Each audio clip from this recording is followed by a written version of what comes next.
जिसमें अभी हमारे मुख्य विकास अधिकारी महोदय और जिलाधिकारी महोदय ज्वाइन करेंगे। ये निर्देश मिला है कि चूंकि सेशन ये लगभग 4.5 घंटों का है, तो उसकी अनौपचारिक शुरुआत कर दी जाए। तो हमारे जो सम्मानित एनआरपी आए हैं, स्टेक होल्डर्स हैं, सब लोग सक्रिय रूप में इसमें प्रतिभाग करें, तभी सही बातें उभर के आएंगी। वन वे करने में तो एक जैसे भाषण देकर लोग नेता लोग चले जाते हैं, उसी तरह हो जाएगा। तो सभी स्टेक होल्डर्स, चाहे वो अपने को कोई ये धोखा न समझे, बीसी से बैंक सके अपने को धोखा न समझे, उसको भी कोई डाउट है तो वो अपना क्लियर कर लेंगे। हम आपसे अनुरोध करेंगे। श्री ये जो स्कीम आया है देश में, ये 2011 में आया है। उसका जो पहला स्कीम था वो था स्वर्ण जयंती ग्राम स्वरोजगार योजना। इसका मॉडिफिकेशन रिस्ट्रक्चर करके एनआरएलएम आया है। एनआरएलएम 2011 में कंसेप्ट लागू हुआ देश में, कुछ पायलट प्रोजेक्ट में चला है एंड अप्रैल 2013 से होल कंट्री में लागू हुआ है। इसमें कुछ इंटेंसिव डिस्ट्रिक्ट रहा है, पहले 150 डिस्ट्रिक्ट, उसके बाद में नॉन इंटेंसिव डिस्ट्रिक्ट 150 को 250 में किया गया। इस टाइप का उसका ये इम्प्लीमेंटेशन पार्ट है। इसमें दैट इज मिशन मोड में ये चल रहा है अपने देश में। और मेन मुद्दा है the SHG formation of the women. हर वो गरीब परिवार से एक वुमेन को आइडेंटिफाई करके एसएचजी फॉर्मेशन करना है, उसका हैंड होल्डिंग करना है, उसके बाद में उसको फाइनेंस करना है एंड उसको सस्टेनेबिलिटी बताना है। उसको छोड़ना नहीं जब तक उसका लिवलीहुड सस्टेनेबल नहीं रहेगा। सस्टेनेबल का अर्थ है कंटिन्यूअस उसको इनकम मिलना चाहिए। ये that is for challenges of rural poverty through economic empowerment of the poor. That means women का एम्पावरमेंट होना चाहिए एंड क्रिएटिंग सस्टेनेबल लिवलीहुड। जीविका जो है, बंची रहने का जो जीविका है, उसका तक भी इकोनॉमिक एक्टिविटीज का यही उसका बेसिक एम है। फ्रेंड्स, उसके पहले इसका बाकी स्कीम का बारे में थोड़ा, उसका तो फोरफादर स्कीम है, उसका बारे में इसलिए बोलना चाहता हूँ क्योंकि 79-80 से अपन पॉवर्टी एलिवेशन मेजर स्कीम्स, ये वर्ल्ड का सबसे मेजर स्कीम है। कोई देश में ऐसा स्कीम नहीं है। तभी भी अपन पॉवर्टी लाइन का पीछे है। उसके लिए थोड़ा सा 2 मिनट आपका टाइम लूँगा। पहला स्कीम जो आया था देश में इंडिपेंडेंस का आया, तो बहुत सारे स्कीम चला है, डिफरेंट एग्रीकल्चर का है, वेटनरी का है, स्मॉल फार्मर डेवलपमेंट एजेंसी, बहुत सारा स्कीम चला है। किंतु मेजर जो पॉवर्टी एलिवेशन स्कीम चला देश में, ये 79-80 से चालू हुआ। इसका फाइनेंस किया गया है और इंडिविजुअल बेनिफिशियरी को फाइनेंस किया गया है। दोनों चीज साथ सामंजस्य चला है। उनको स्वरोजगारी बोला गया है। पहले जैसा आईडीएफ में सब्सिडी था, यहाँ पे भी आईडीएफ में सब्सिडी था, किंतु ग्रुप के लिए ज़्यादा सब्सिडी था। मेन वो जो सक्सेस नहीं हुआ उसका कारण ये है, यहाँ पे जो ग्रुप बनाया गया, 3 टाइप्स ऑफ ग्रुप बनाया गया, male group, female group and mixed group बनाया गया। उसके बाद में एलोकेशन बेस्ड था, सब्सिडी बेस्ड था। जैसा सब्सिडी खत्म हो गया उसका मतलब हो गया बीपीएल बेस्ड का ऊपर आ गया। देन सब्सिडी बैकएंडेड था। यहाँ पे एक मुद्दा है, जो ग्रुप्स बनाया गया था वो एक्टिविटी वाइज ग्रुप बनाया गया था। समझो 10 लोग डेयरी लेना चाहते तो डेयरी के लिए ही ग्रुप बनाया गया था। तो ये कुछ मात्रा में सक्सेस नहीं हुआ, इसलिए राधा कृष्ण कमेटी को बढ़ाना पड़ा और उनका रिकमेंडेशन का हिसाब से एनआरएलएम स्कीम आया है। सो फ्रेंड्स, मेरा कहने का तात्पर्य ये है, अपन 79 से ये स्कीम इम्प्लीमेंट कर रहे हैं। नियर अबाउट वहाँ पे 20 years, year 43 years already passed. Still 8 to 10 crore families are now under BPL. That means BPL तो नहीं बोल सकते, they are poor. So 8 to 10 plus family poor है। पहले जब एनआरएलएम में आया था उस टाइम में बोला गया था भाई 6 to 8 years तक अपन हैंड होल्डिंग सपोर्ट करेंगे और सभी फैमिली के पास में पहुंच जाएंगे। तो पहुंचने के लिए क्या कार्य करना है इसके बारे में है। तो ब्रीफ में हम हो जाते हैं। इसके बाद एसएचजी बैंक लिंकेज के बारे में विस्तृत रूप से डिस्कस करेंगे। यहाँ पे एनआरएलएम का गोल क्या है NRLM का गोल क्या है, कोई बता पाएंगे? गरीबी हटाना, गरीबी का उन्मूलन करना, पॉवर्टी एलिमिनेशन। कैसे हटाएंगे? गरीब परिवारों के महिलाओं को समूहों में और संस्थाओं में संगठित करके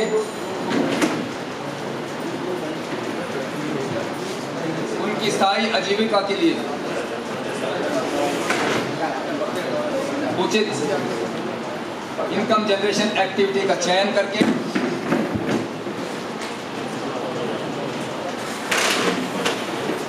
उन तक बैंकिंग सेवाएं पहुंचा करके उनको गरीबी से हटाया जा सकता है। एक मुद्दा हो गया तो उनका कैपेसिटी बिल्डिंग के लिए, फाइनेंशियल बिल्डिंग के लिए क्या क्या देना है अपन विस्तृत रूप से चर्चा करेंगे। उसके बाद में आता है बैंकर्स का रोल, क्रेडिट देना है उसको प्रोडक्शन बढ़ाना है, प्रोडक्टिविटी बढ़ाना है। प्रोडक्शन बोले क्या है, समझो एक डेयरी एनिमल्स के लिए ले रहा है, आज 2 लीटर दूध दे रहा है, उसको 4 लीटर दूध कैसा देगा, this is called production, productivity. समझो किसी का पास कुछ भी नहीं है, उसको डेयरी एनिमल दिया तो पहले प्रोडक्शन बढ़ेगा, उसके बाद में उसको समझो अच्छा चारा दिया जाएगा, अच्छा इंग्रेडिएंट दिया जाएगा, जो वेटनरी डिपार्टमेंट का सलाह से उसका प्रोडक्टिविटी बढ़ेगा। फाइनेंशियल एंड कैपिटल सर्विसेज, उसको अपन लोन देंगे गया खरीद करने के लिए, एंड उसमें कैपिटल सर्विसेज उसको लोन उसको रिवॉल्विंग फंड भी देंगे, CIF फंड भी देंगे। इस टाइप का है, इसका स्ट्रक्चर है सर। जब इनोवेशन हो रहा है, उसकी प्रोडक्टिविटी कैसे बढ़ाना है, इसके बारे में भी चर्चा होता है। एक्सपर्ट को बुला के अपने समूह को बैठा के वो चर्चा करके उनको जानकारी दिया जाता है। तो ये सारे चीज़ हो रहे हैं अब रियल, पहले नहीं होते थे। SGSY में समूह का चयन किया जाता था, कुछ देर तक हैंड होल्डिंग किया जाता था, सब्सिडी दिया जाता था, उसके बाद फिर ढीला पड़ जाते थे। इस कारण से कुछ एक्टिविटीज़ बंद हो गए हैं और MPA हो गए हैं। यहाँ पे ये जो ऑर्गेनाइजेशन है SRLM, ये जब तक वो गरीबी से बाहर नहीं आएगा तब तक वो उनको हैंड होल्डिंग करेंगे और सपोर्ट करेंगे। ये ऑर्गेनाइजेशन रहेगा। ये ऑर्गेनाइजेशन लोन दिलवाने से लेके लोन की रीपेमेंट करवाने तक का भी मदद करते हैं। तो इतने सारे मार्केटिंग के हैं ऑप्शंस हैं, उनकी प्रोडक्टिविटी बढ़ाने की एक्टिविटीज़ हैं, ये सारे कर रहे हैं। तो बैंकर को चिंता करने की ज़रूरत नहीं है। बैंकर को जो लोन दे रहे हैं SHG को, वो सबसे लाभदायक है। NPA कम होती है, NPA रिडक्शन के लिए इतने सारे उनके पास आदमी हैं। आपके पास CBRM कमेटी है, बैंक सखी है आपके स्टाफ के अलावा रिकवरी के लिए। तो ये बेस्ट लोन है और इसे आपको बेझिझक आगे आके ऋण प्रदान करना है। देखिए, गरीब परिवार गरीबी से 6 से 8 साल में बाहर आ सकती हैं, बशर्ते उनको समूह के रूप में, संस्था के रूप में संगठित करें, पंचसूत्र का पालन करवाएं, फाइनेंशियल सर्विसेज, आर्थिक सेवाएं जिसमें मुख्यतः ऋण उनको उपलब्ध कराएं। आर्थिक सेवाएं क्या उपलब्ध कराएंगे? समूह के भीतर उनको बचत करवा रहे हैं, जिसको थ्रिफ्ट बोलते हैं। मेंबर्स जो नियमित रूप से बचत करते हैं उसको थ्रिफ्ट कहा जाता है। बचत करेंगे, समूह की ओर से उनको आंतरिक ऋण मिलता है, रिवॉल्विंग फंड मिलता है SRLM की ओर से, कम्युनिटी इन्वेस्टमेंट फंड मिलता है। इसके अलावा SHG बैंक लिंकेज कराते हैं, तो बैंक से उनको रिपीटेड डोसेज में ऋण मिलती है। ये अगर मिलते रहे तो अति गरीब परिवार भी गरीबी से 6 से 8 साल में बाहर हो सकती है। देन ये बनने के बाद में अपन उनको क्या करते हैं, फाइनेंशियल सर्विसेज देते हैं। फाइनेंशियल सर्विसेज में क्रेडिट भी आता है, अदर फाइनेंशियल सर्विसेज में उनको SBI अकाउंट ओपन करना, डिपॉजिट विड्रॉल करना, देन फंड ट्रांसफ़र करना, उनको APY PMSY इसमें इन्वॉल्वमेंट करना, ये फाइनेंशियल सर्विसेज पार्ट हो गया। और दूसरा पार्ट क्रेडिट हो गया।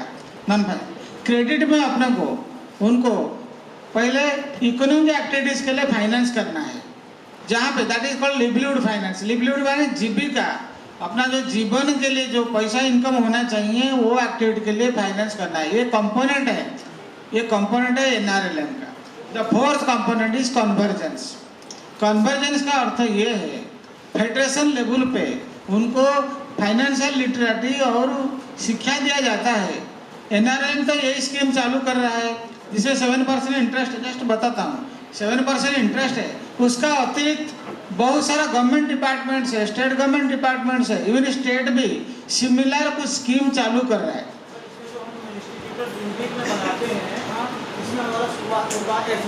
यस, जैसे हम गठन कर देते हैं, उसके बाद हम अपनी ग्राम पंचायत लेवल पे DO बनाते हैं। यस, DO के बाद CLF के दिन बाद DLF के दिन बाद बनाते हैं DLF, और DLF के बाद बनाते हैं SLF के बाद बनाते हैं NLF। हाँ, इस तरह से हमारा एक पूरा बिल्डिंग है हमारा। यस, इंस्टीट्यूशनल उसमें एक ऐप है हमारा, उस ऐप में इसका रजिस्ट्रेशन कराते हैं। सोसाइटी एक्ट में रजिस्ट्रेशन कराने के बाद हमारी पूरी कन्वर्जेंस खुद जुड़ता रहता है। हाँ, अब जैसे हमारे इंस्टीट्यूशन बिल्डिंग डेवलप हो जाते हैं, हाँ, then तुरंत उसके बाद हमें फिर अपनी विभाग से जिले की सपोर्ट लेने के बाद ओके, तुरंत उसे हम कन्वर्जन से विभिन्न कन्वर्जन से जोड़ेंगे। हाँ, लाइवलीहुड के बाद जाएंगे, हाँ, देन स्किल से जोड़ेंगे, RCT से जोड़ेंगे, हाँ, देन फार्म से जोड़ेंगे जो फार्म वाले हैं। तो हमारे विभिन्न इसका जोड़ने के बाद यहाँ से फिर हमारी इनकम जनरेशन होना शुरू हो जाती है। बराबर है। जैसे हम बहुत सारे फंड ऐसे होते हैं कि डायरेक्ट SHG को नहीं देते हम, जो हाँ, हमारे फंड DO में आते हैं उसके लिए livelihood के लिए। वो कन्वर्जेंस का मुद्दा नहीं है सर, कन्वर्जेंस नहीं है, लेकिन हमारे कुछ फंड ऐसे होते हैं जो हम हाँ, लेते रहते हैं समय से पूरे। हाँ, तो जैसे जैसे हमारा चलेगा प्लेटफॉर्म, वैसे वैसे हमारी दीदी की इनकम स्वतः जनरेट हाँ, होती चलेगी। थैंक यू अभी तक CIF के अलावा जी। वल्नरेबल लीडरशिप फंड देते हैं, उसके अलावा आप कुछ दिए हैं? आता है इसमें फंड, समूह को दिए हैं अभी तक? हम जानकारी नहीं। हाँ सर, समूह को भी दिए हैं। जो हमारा एक फंड आता है, लाइवलीहुड फंड आता है, उस फंड से हम दीदियों को, जो दीदी होती है कोई काम करना चाहती है तो अपने BO लेवल पे काम कराते हैं, जो 2 लाख रुपए का फंड होता है हमारा। वो अलग अलग स्टेट में अलग अलग फंड्स है, क्योंकि ये स्कीम में ये NRLM में स्टेट को छूट दिया गया है। उनको बोला गया है भाई अपना अपना लेवल, अपना अपना स्टेट में कि जैसा पॉवर्टी ज़्यादा है वहाँ पे आप दूसरा स्कीम भी लगाए। ऋण दिलाया जाता है कैपिटल इन्वेस्टमेंट फंड के तौर पे, और बैंक ऋण की पहुंच होती है फाइनेंशियल एक्टिविटीज़ के थ्रू इनकम कमा के उनको गरीबी रेखा से ऊपर ला रहे हैं। तो फाइनेंशियल इंक्लूजन का उद्देश्य वही है, वित्तीय समावेशन का उद्देश्य, समावेशन का उद्देश्य वही है, तो वो कर रहे हैं। तो इसीलिए वो एक मेजर व्हीकल है फाइनेंशियल इंक्लूजन के। फाइनेंशियल इंक्लूजन को समझने के लिए फाइनेंशियल एक्सक्लूजन क्या है ये जानने की जरूरत है। वो फाइनेंशियली एक्सक्लूडेड क्यों थे?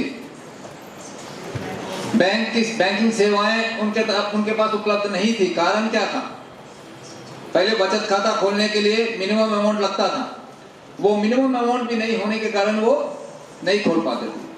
दूसरा, शाखाएं बहुत दूर थी, वहां तक जाने के लिए कभी कभी उनको एक दिन की उनकी वेजेस छोड़नी पड़ती थी।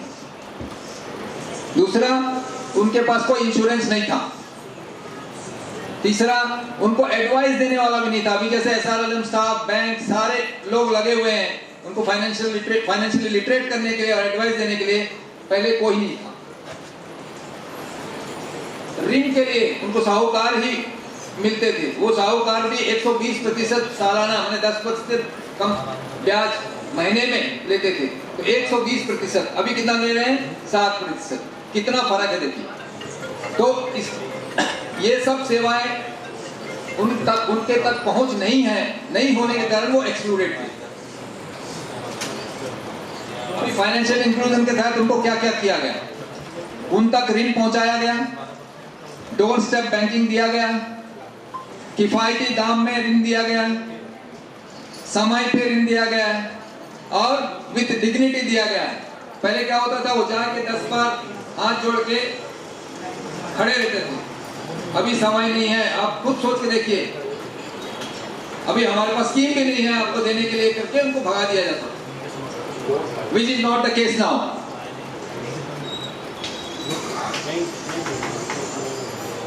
Intervention financial inclusion, SHG bank linkage कराने पे बैंक के सेविंग्स खाते खुले हैं, सदस्य बैंक जाते हैं जमा लेन देन करने के लिए। जब लेन देन करने के लिए जाते हैं उनको और अन्य बैंकिंग सेवाओं के बारे में जानकारी होती है, उनकी फाइनेंशियल लिटरेसी बढ़ती है, लीडरों की, मेंबरों की। वो अपने गांव से बैंक जाते हैं लेन देन करने के लिए। जब उन्हें ये पता लगा फाइनेंशियल लिटरेसी के तहत कि ऐसा भी हो सकता है कि हम शाखा बिना गए ही अपना ट्रांजैक्शन कर सकते हैं, बैंक सखी को अपने बीच में ही चयन करके बैठा के समूह के खाते से डेबिट और मेंबरों के खाते में क्रेडिट, इंटरनल लेंडिंग के लिए। बैंक से जब लोन मिल जाता खातों में, उसको पहले क्या करते थे, कैश विड्रॉ करके ले जाते थे, अपने यहाँ रखते थे और वितरण करते थे। तो उससे क्या नुकसान थे, लाते समय लूटने की रिस्क है, चोरी होने का डर है, और वो फंड जो उनके पास रहता था वो आइडल फंड था, उसके ऊपर ब्याज नहीं मिलता था उनको। और बैंक में रहेगा तो उसके ऊपर ब्याज भी मिलेगा। अकाउंट ओपनिंग फॉर्म का, ये बैंक का जो एप्लीकेशन फॉर्मेट है ना, ये अकाउंट ओपनिंग करने का यही फॉर्मेट है सबके लिए। इसमें देखिए एसएचजी का नाम है, डेट ऑफ फॉर्मेशन है, कब फॉर्मेशन हुआ है, कितना मेंबर है, किसने फॉर्मेशन किया है, नाबार्ड ने किया है कि एनजीओ में किया है, इसका एड्रेस है। देन इसमें देखिए ये तीनों लोग सिग्नेटरी है। इसमें बोलते हैं सेविंग अकाउंट ऑपरेशन, ये तीनों का लोग करेंगे। इसमें से कोई भी 2 लोग करेंगे, तीनों से कोई 2 लोग हैं, उनका फोटोग्राफ यहाँ पे अफिक्स होता है। इसका देख लीजिए, eligible एसएचजीज, the एसएचजीज engaged in promotion of saving habits among there members would be eligible for opening the SBI account. SBI account कौन ओपन करेगा? एसएचजी। जो एसएचजी फॉर्मेशन हो गया उसका मेंबर का, उसमें उनका बायलॉज आ गया, सेविंग कितना देना है और कितना अमाउंट देना है, किस फ्रीक्वेंसी में उनको देना है, वो जब चालू करेगा तभी वो एसएचजी यहाँ पे अकाउंट ओपनिंग के लिए एलिजिबल होएगा। जब समझो उसने सेविंग चालू नहीं किया, पैसा कहाँ से आएगा तो अकाउंट ओपन करके ऑपरेशन करेगा। इसलिए उस एसएचजी को यहाँ पे अकाउंट ओपन करना चाहिए जिन्होंने अपना सेविंग चालू किया है। बोलते समय फॉर्म 60 ही काफी है। अरबे को क्यों कहना पड़ रहा है ये? क्योंकि आप पैन कार्ड मांग रहे हैं, इसीलिए वो क्लैरिफिकेशन भी देना पड़ा। तो ये क्लियर कर लीजिए अपने दिमाग में कि किसी से पैन कार्ड नहीं मांगना है, इंसिस्ट नहीं करना। जब तक पैन कार्ड लाओगे तब तक खाता नहीं खोलेंगे, ऐसा करना नहीं है। नहीं, कुछ लोग का शंका ऐसा है भाई 50,000 से ज़्यादा का ट्रांजैक्शन है इसलिए हम पैन कार्ड मांगते हैं। तो यहाँ पे एक एक्सेप्शन दिया गया है कि भाई आप पैन कार्ड मत मांगिए, आप फॉर्म नंबर 60 उनसे ले जाइए, it will solve your purpose. समझो आपको कुछ लगता है, कुछ लोगों का सिस्टम में ऐसा कुछ है, अपना कंट्रोलिंग ऑफिस से आप बात कर लीजिए। थर्ड पार्ट है customer due diligence. Customer due diligence अपन जब करते हैं, ये अकाउंट ओपनिंग का टाइम में करते हैं, अकाउंट ओपन होने के बाद ही करते हैं। कस्टमर ड्यू डिलिजेंस का अर्थ ये है अपने को कोरिलेट करना पड़ता है। वो जो सेविंग जमा करता है, वो जो अमाउंट जमा करेगा, उसका जो बिजनेस है उसका साथ कोरिलेट होना जरूरी है। उसका जो प्रोफेशन है, उसका जो अर्निंग है, दैट शुड बी कोरिलेटेड। इसका मतलब इस कस्टमर ड्यू डिलिजेंस का अर्थ ये है। इसमें क्या चेक होता है, अभी मनी लॉन्ड्रिंग बहुत चल रहा है, टेररिज्म फाइनेंस बहुत चल रहा है देश में, इसीलिए उसको रोकने के लिए, उसको चेक करने के लिए कस्टमर ड्यू डिलिजेंस करना जरूरी है। भाई ठीक है, this is the part. Customer due diligence किसका करना है? ओनली द ऑफिस बियरर्स, तीनों का। अभी जब ये एसएचजी का अकाउंट ओपन कर रहे, वो जो ऑफिस बियरर है तीनों का एसबीआई अकाउंट होना जरूरी है, सबका होना जरूरी तो नहीं है, तो इसलिए ड्यू डिलिजेंस करना जरूरी है। हो सकता है एसएचजी अकाउंट से कुछ अपना खाता में ट्रांसफर करेंगे, कुछ करेंगे, इसलिए उनका भी सेविंग अकाउंट ओपन होना जरूरी है, उसका ड्यू डिलिजेंस होना जरूरी है। ये क्लियर है आपको? सेविंग समूह का सेविंग खाता खोलने के पहले उनके मेंबरों के खाता खोलना जरूरी नहीं है। खाता से उनको बेनिफिट है, उनको समझाइएगा, खोलेंगे तो ठीक है। खाता खोलने के लिए कई जगह ब्रांच मैनेजर ये बोलते हैं सारे मेंबरों को पहले खाता खोलिए, उसके बाद हम समूह का खाता खोलेंगे। ऐसा नहीं करना है।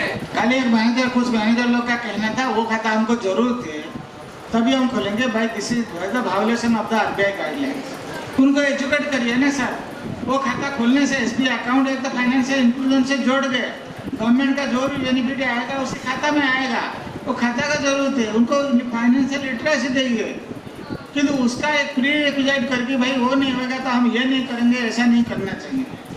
होना जरूरी है, क्योंकि कल जब डुअल ऑथेंटिकेशन होएगा इनका आधार, उनका सेविंग अकाउंट को पहले आधार लिंकिंग करना पड़ता, तभी डुअल ऑथेंटिकेशन आगे जाएगा। Okay, then it is clear all of you.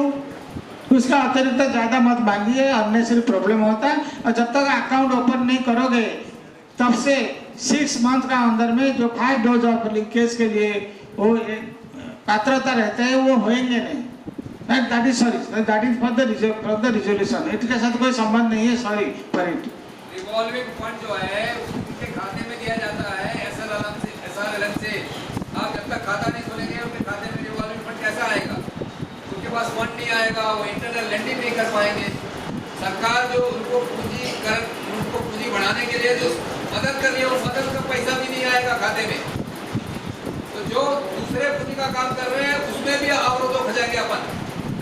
Saving account is the prerequisite recognition for the SHG. उनको एक प्राउड फील होएगा, अपने बैंक से जोड़ गए। सो फ्रेंड्स, हो गया, इसका ऊपर में कुछ आगे चर्चा नहीं करेंगे। किसी को कुछ डाउट होएगा तो अपन यहाँ पे उसको क्लोज करेंगे। Then we will go to the SHG bank linkage. Open forum please. आप लोगों को लगता है कि डाउट लेना चाहिए या क्यों लेना चाहिए, जो डाउट है वो रेज कीजिए। एक चीज़ और सर कंफ्यूजन है कि ट्रांजैक्शंस के दौरान तीनों जो है ओबीज की सिग्नेचर मैंडेटरी है। दिस इज नॉट कि क्योंकि ड्यूअल ऑथेंटिकेशन प्रोसेस ये कहता है कि मिनिमम 2 लोग जो है वो ट्रांजैक्शन के लिए वैलिड है। Yes sir. कई ब्रांचेस में अभी भी तीनों ब्रांच जो है ओबीज को बुलाते हैं। नहीं, ये गलत है। तीनों को क्यों बुलाया जाए? Any two can operate the account, किंतु ये चीज क्यों बोला जाएगा? समझो 2 ही लोग हमेशा आते हैं, वही डिपॉजिट करते हैं, वही विड्रॉल करते हैं। इसमें क्या है, डाउट होता है बाकी लोग को फंड्स मिलता कि नहीं मिलता। समझो कंटिन्यूअसली वही लोग आएंगे तो इसमें हमारा जब डाउट रहेगा हम तीसरा लोग को बुलाएंगे, नहीं तो तीनों को बुला के पूछेंगे। ये एक ड्यू डिलिजेंस का भाग है भाई। कल ऐसा पता लगा तो एक एसएचजी का हस्बैंड जाता है हमेशा ट्रांजैक्शन करने के लिए। भाई ठीक है, एक आध बार गए तो ठीक है, लेडी का साथ में हमेशा जाए कि वहाँ इंटरफेरेंस करना बराबर नहीं ना। क्यों, जहाँ पे डाउट होएगा हम तो बुलाएंगे भाई। हमेशा 2 ही लोग करेंगे तो तीसरा लोग का नहीं होएगा तो यहाँ पे फंड्स कहाँ जाता है, क्या करते हैं।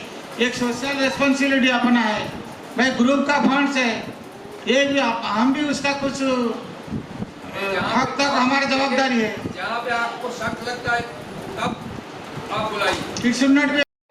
तो अच्छे एसएचजी के कुछ मेंबर को कमेटी बना देते हैं। कमेटी उसकी ग्रेडिंग करती है। ब्रांच के शाखा प्रबंधक भी चाहे तो ग्रेडिंग कर सकते हैं। देखिए, फास्ट लिंकेज में 6 मंथ का बाद में है, उसमें पंचसूत्र है। इसमें एक चीज देखा गया, बैंक ऑफिशियल्स और ऑथराइज्ड रिप्रेजेंटेटिव द बैंक में also be involve in the grading. आप जो बोल रहे थे ना, यहाँ पे जहाँ पे आपको काफ़ी भी आपको समझो डाउट है तो you can also involve the grading. आप उसको रीचेक कर सकते हैं। ओके, ये आपका अथॉरिटी है सर, बराबर है डीसी सर। ये जो फास्ट लिंकेज, सेकेंड लिंकेज हम देते हैं, कभी जरूरत पड़ेगा तो ब्रांच मैनेजर वहाँ इन्वॉल्व होकर ग्रेडिंग कर सकता है। This is the second stage, start stage के लिए। Then friends will come to the part जब ग्रेडिंग करते हैं, जब क्रेडिट असेसमेंट करते हैं, उसका ऊपर में कब क्रेडिट असेसमेंट कैसा करते हैं अपन। समझो एक ग्रुप ने अपने को लोन मांगा है, किस आधार पर उसको लोन देंगे हम, मतलब कैसे काम करते हैं आप लोग? माइक को पास में सभी बैंकर्स और आप भी मैम, सभी बैंक सखी, सभी दीदियों को मेरा नमस्कार। सर हम पहले तो समूह बनाया, समूह से फिर बैंक के कार्य में लगे, फिर जब बैंक में महिला जाती है, अनपढ़ महिला भी जाती है, इधर उधर भटकती है, उनके जो विड्रॉल होते हैं वो भी हम भर देते हैं, और KYC डॉक्यूमेंट भरते हैं उनके। जब समूह का खाता खुलवाते हैं तो उनके ID डॉक्यूमेंट सारा कंप्लीट करते हैं, OPM JJY कराते हैं जिनके नहीं हुए, KYC डॉक्यूमेंट्स कराते हैं जिनके वो भी नहीं हुए, खाता ओपनिंग कराते हैं उनके लिए हमें उनके आधार कार्ड, पैन कार्ड नहीं है तो फॉर्म 60, उनकी मोहर, ब्लॉक लेटर और प्रस्ताव लेटर जो बचत करती है वो हम ठीक से उनके रजिस्टर मेंटेन करते हैं। आप क्या बैंक में बैठते हैं? जी सर। हमेशा? जी सर। आपके अलग से जगह है बैठने का? जी सर। क्या बैंक ही देते हैं आपको जगह बैठने का? जी सर। तो वहाँ पे नेम प्लेट लगा होते हैं? ठीक। बैंक BC सखी बोल के? बैंक से। तो लोगों को कैसे पता है कि आप SHG महिला को हेल्प करने के लिए? सर वहाँ इसलिए तो हमें रखा हुआ है, पहले से ही पता है सभी को। नहीं, जैसे मान लीजिए कोई बैंक में आते हैं कोई SHG महिला ग्रुप, तो कैसे पता है कि आप कहाँ बैठे हुए हैं? हाँ, पहले तो सर हम फील्ड जाते हैं। आपका मोबाइल नंबर सब कुछ शेयर होंगे? जी सर। अच्छा। तो आप सुबह कितने बजे बैंक चले जाते हैं? सुबह 10 बजे सर। कितने बजे तक रहते हैं? कभी कभी तो 4 बजे तक रहते हैं, बाकी तो 2 बजे तक रहते हैं। अच्छा। अन्य दिक्कतें आती थी तो ये निर्णय लिया गया कि जिस बैंक की ब्रांच में 10 से अधिक SHG के ग्रुप में समूह के खाते होंगे, वहाँ पर एक बैंक सखी CLF के माध्यम से बैठाई जाएगी, उसे 2500 रुपये मानदेय और 1000 रुपये के आसपास उनको दिए।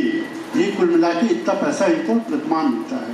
ये 10 बजे से लेकर 2 बजे तक बैंक में बैठती हैं। इसके बाद नहीं, कभी कभी 5 बजे तक बैठना पड़ता है, फिर इसके बाद फील्ड में भी जाती हैं। सप्ताह में 2 दिन ये अपनी समूह की जो दिक्कतें होती हैं वो उसमें भी प्रतिभाग करती हैं। नहीं सर, अभी ऐसा कुछ नहीं है। शाखा प्रबंधक जी आए हैं सर। हाँ सर, जैसे हम अदर लोन भी कराते हैं, मुद्रा लोन, व्हीकल लोन, ये सब जो भी महिलाओं को सर आवश्यकता होती है, अच्छा, वो सभी अवेलेबल है। हाँ, सब में जो अगर CIF कॉर्पस का भाग में ले लेंगे तो ओवर फाइनेंस होगा। तो सही कॉर्पस इसमें दिया गया है, PPT आपके पास है, डाउट आएगा तो देख लीजिएगा। कॉर्पस एक बार बन जाएगा, उसका फर्स्ट लिंकेज के लिए 6 गुना या 1.5 लाख रुपया जो भी ज़्यादा है, तो इसका कैलकुलेट करके देखेंगे। इसको 1.5 लाख से तुलना करेंगे, 1.5 लाख से अगर ये कम है 1.5 लाख देंगे, 1.5 लाख से अगर ये अमाउंट ज़्यादा है तो ये अमाउंट उसका DP फिक्स करेंगे।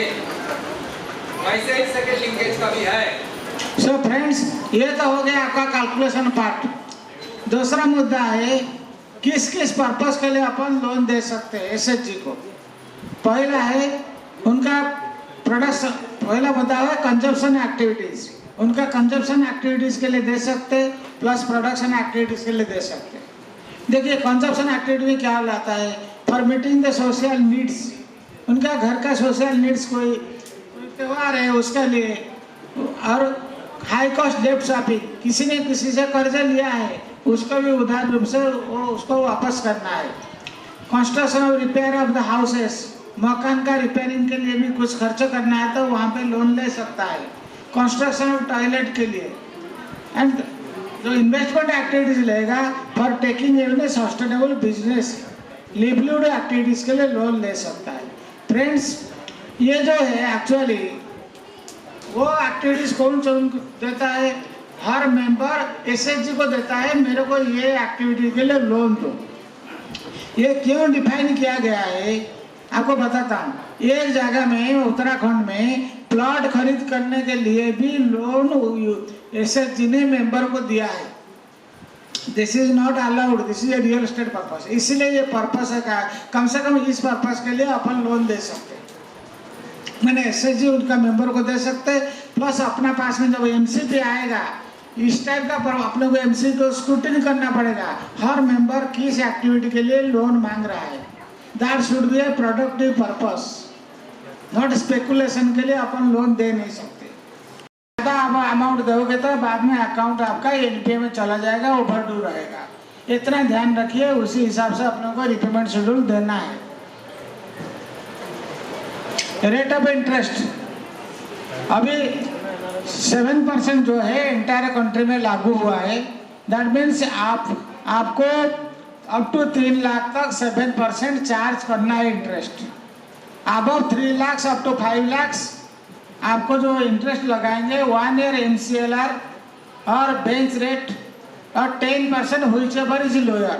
सबसे जरूरत समझो आपका MCLR है 9%, देन आपको कितने परसेंट चार्ज करेंगे बैंकर फ्रेंड्स? मैक्सिमम 10% और MCLR which ever is lower. अब 9% चार्ज करेंगे ना। कोई बैंक्स का समझो MCLR is 10.5%, here the benchmark rate is 10%, that means यहाँ पे 10% अपने को चार्ज करना है। देन अबव 5 लाख जो है एसएचजी का जो लोन रहेगा as per the credit policy of the bank, आपका जो रेट ऑफ इंटरेस्ट का पॉलिसी है उसी हिसाब से आपको इंटरेस्ट अप्लाई करना पड़ेगा।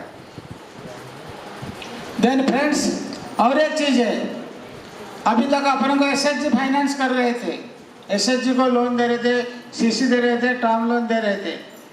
अभी इंडिविजुअल इंटरप्राइज का फाइनेंस आ गया है, उसमें से कुछ एसएचजी बहुत अच्छा काम कर रहा है, रिपेमेंट भी बराबर कर रहा है।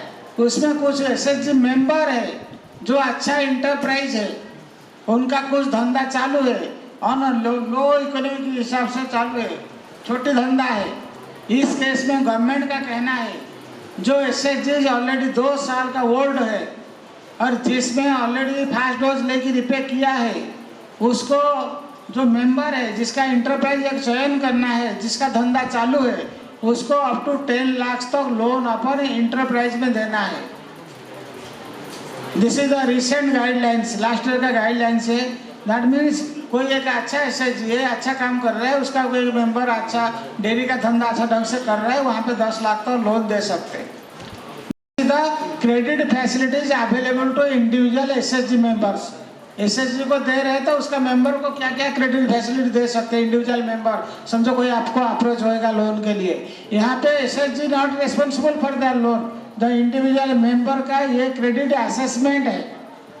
देन थर्ड थिंग, जो एसएचजी मेंबर है उनको ओवरड्राफ्ट फैसिलिटी, जैसे आप प्रधानमंत्री जन धन योजना में 10,000 का ओडी फैसिलिटी सेविंग में है, यहाँ पे एसएचजी मेंबर को 5,000 का ओडी फैसिलिटीज उनका एसबीआई अकाउंट से देना जरूरी है। वो मांगेंगे तो उनको देना चाहिए। ओके, एसएचजी मेंबर को इंडिविजुअल को 3 टाइप्स ऑफ प्रोविजन किया गया है। Those SHG who are more than 2 years old और पहला लोन देके रिपे किया है, उसको 10 लाख रुपए उसको मेंबर को देना है। सेकंड एसएचजी का हर वुमेन बेनिफिशियरी को 1 लाख का मुद्रा और overdraft facilities up to 5,000 women को देने के लिए सर्कुलर में प्रावधान किया गया है। यहाँ पे शायद देते नहीं हैं, तो सवेरे हमको बोल रहे थे ये मुद्दा थोड़ा आप लो बोली। सो ये guidelines is clear to all. Already अपन 7% उसको चार्ज किए, ये जो 5.5% अपना पीएल को जाता था, दैट मीन्स बैंक का टोटल होता था 7 + 5.5 12.5 बैंक को मिलता था। उसका अतिरिक्त एक प्रॉम्प्ट पेमेंट इंसेंटिव था जो 3% प्रॉम्प्ट पेमेंट पे करने के बाद में एसएचजी को 3% मिलता था। वो बैंक का हिस्सा नहीं है, उसमें 4% था, that is for prompt payment. वो कॉन्सेप्ट चेंज हो गया। प्रॉम्प्ट पेमेंट मीन्स सीसी में रेगुलर ट्रांजैक्शन होना चाहिए, ड्राइंग पावर एक्सीड नहीं करना चाहिए, टर्म लोन का इंस्टॉलमेंट 30 डेज में पेमेंट होना चाहिए, बहुत स्ट्रिक्ट रहता। अभी गवर्नमेंट ने क्या किया, all over country interest submission लागू तो कर दिया, किंतु इंसेंटिव नहीं दिया। और ये भी 7% आपको जब चार्ज करेंगे तो आपको इंटरेस्ट सबमिशन कितना मिलेगा? अप टू 3,04.5% सबमिशन मिलेगा। दैट मीन्स आपको कितना मिल रहा है? 7 + 4.5 11.5% आपको इंटरेस्ट मिल रहा है। ये जो 4.5% आपको सबमिशन मिलेगा, प्रोवाइडेड आपका अकाउंट स्टैंडर्ड में रहेगा। फ्रेंड्स थोड़ा ध्यान रखिए ये सर्कुलर को, it is a complicated one. देखिए आपका अकाउंट स्टैंडर्ड में रहेगा। स्टैंडर्ड का क्या गाइडलाइंस है? The account should installment and interest should not be overdue for more than 90 days। That means किसी भी अकाउंट में 3 महीने का ओवरड्यू हो गया है, the account will become NPA। क्योंकि पहला 2 महीना वो स्टैंडर्ड में था, इसलिए उसको इंटरेस्ट सबमिशन मिलेगा। 3rd ईयर में इंटरेस्ट सबमिशन मिलेगा नहीं। आप जो बराबर है नहीं थी ये पिछले सुबह 11 बजे अपराह्न पूर्वाह्न 11 बजे से लेके अब तक हम लोग उस पर डिस्कशन कर रहे हैं। अब हम एक डाउट क्लियर सेशन चालू कर रहे हैं। जैसा कि आपने कहा है, किसी को जो डाउट हो किसी बिंदु पर, वो अपनी बात को यहाँ रख सकते हैं। हाँ, इसके पहले एक चीज़ और बता दें, आप लोगों को ग्रुप के मेंबर बन गए हैं, अभी लिंक डाला जा रहा है, वो लिंक में ज़रा फीडबैक दे दीजिएगा। NIRD को फीडबैक जाता है। और आप लोगों से भी निवेदन है, आपको कोई सा भी डाउट हो वो बात करिएगा, डिस्कस करेंगे तो आप भी क्लैरिफाई होंगे। अगर ऐसा नया कुछ निकला है तो हमारे लिए भी सजेस्ट करने के लिए होगा। ठीक है, ऑनलाइन एप्लीकेशन से इनसे फ़ायदा क्या है और online application SHG application system use करने से क्या फ़ायदा है। देखिए, इसलिए ऑनलाइन एप्लीकेशन यहाँ पे मैन्युअली जो हाथ से भरते हैं फॉर्म में, उसमें त्रुटियाँ हो सकती हैं, एरर्स हो सकते हैं। तो इसमें एरर्स को मिनिमाइज किया जाता है। यहाँ पे क्या है, जैसे ही ग्रुप फॉर्म होती है, SBI अकाउंट खुलता है, वहाँ पे उनकी डाटा कैप्चर करके ajivika.org.in एक पोर्टल है, उसके थ्रू एक डाटाबेस बनता है। आपका जब ऑनलाइन एप्लीकेशन भरा जाता है ब्लॉक लेवल पे, तो वो पोर्टल से, वो डाटाबेस से जो रिक्वायर्ड डाटा पॉपुलेट होती है। जैसे ग्राम पंचायत भरना है, तो ग्राम पंचायत की जगह में आपको ड्रॉप डाउन बॉक्स आएगा। ऑलरेडी ग्राम पंचायत के लिस्ट आएंगे, वैलिड जो ग्राम पंचायत है वो आएंगी। उसमें से जिस ग्राम पंचायत का है उसको सेलेक्ट करना है, क्लिक करना है, ऑटोमेटिक वहीं से ग्राम पंचायत का नाम ले लेगा। आपको भरने की जरूरत नहीं, गलतियां होने की जरूरत नहीं। वैसे ही गांव का नाम भी, वैसे ही SHG का नाम भी, उनके मेंबर्स के नाम भी ऑटोमेटिकली वहां से पॉपुलेट होती है। ठीक है, इससे एरर्स कम होती है, त्रुटियां कम होती हैं। दूसरा, इसके कारण पहले क्या था, मैनुअल सबमिट करने जब जाते थे तो दीदियों को, ब्लॉक के ऑफिशियल्स को ब्रांच में कई बार जाना पड़ता था। उनको एक बार ये नहीं बताया जाता था कि क्या रिक्वायरमेंट है, क्या कमी है, क्या लेके आना है। कभी ब्रांच में अगर टाइम नहीं है, कुछ दिन नहीं हो पाता था, दिन भर बैंक में बैठी, फिर अगला दिन पहुंची। तो इसके ऑनलाइन एप्लीकेशन फॉर्म के आने से उनको बार बार जाने की जरूरत नहीं पड़ती है। ब्लॉक लेवल पे सारा एप्लीकेशन फॉर्म बन जाता है। उसके बनने के बाद में ब्रांच भेजा जाता है। ब्रांच में अगर लगता है कि कोई कहीं पे गलती है तो वापस ब्लॉक को इन्फॉर्म करते हैं। ब्लॉक के पास करेक्शन करने की भी फैसिलिटी है, उसको करेक्ट करके आपको एप्लीकेशन के साथ क्या क्या चाहिए, KYC डॉक्यूमेंट चाहिए। KYC डॉक्यूमेंट तीनों लीडर के अपलोड करने का प्रावधान है। इसमें आपको उनके फोटोग्राफ्स अपलोड करने हैं, उनको फोटोग्राफ स्कैन करके यहाँ से अपलोड किया जा सकता है। और आप कौन सा डॉक्यूमेंट KYC के रूप में दे रहे हैं उसका भी लिस्ट रहता है। अगर आधार कार्ड है, आधार कार्ड में क्लिक कीजिए, सेलेक्ट कीजिए, क्लिक कीजिए, उसका नाम भी आ जाएगा। तीसरा, यहाँ पे एसिमेट्री है, यहाँ पे डिफरेंस है। बैंक वाले को आप क्या करते हैं, इकट्ठा करके जब आपका कोई प्रोग्राम होने वाला है एक दिन पहले ले जाके ब्रांच में डाल देते हैं।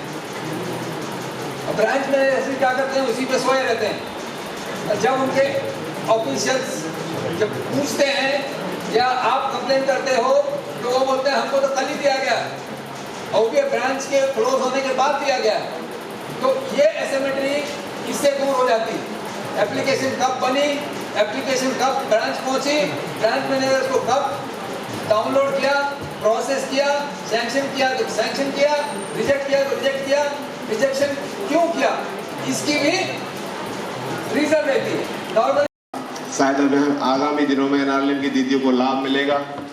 और उसी के साथ मंजा सिंह हमारे एसबीआई के चीफ मैनेजर साहब, एलडीएम साहब के रिप्रेजेंटेटिव साहब और एनआईआरडी से नामित डीआरपी साहब का मैं एनआरएलएम परिवार, माननीय डीसी साहब की तरफ से हार्दिक धन्यवाद घोषित करना चाहूँगा कि हमारी इस सामाजिक सरोकार का एक तरह से ये मानते हुए कि आपने कहा कि समाज की सेवा का एक परिवार का एक ऐसे मानते हुए आपने बीच में अभी एक वर्षों में कहा था कि किस तरह से हम लोगों को इस विभाग को आगे बढ़ाना है।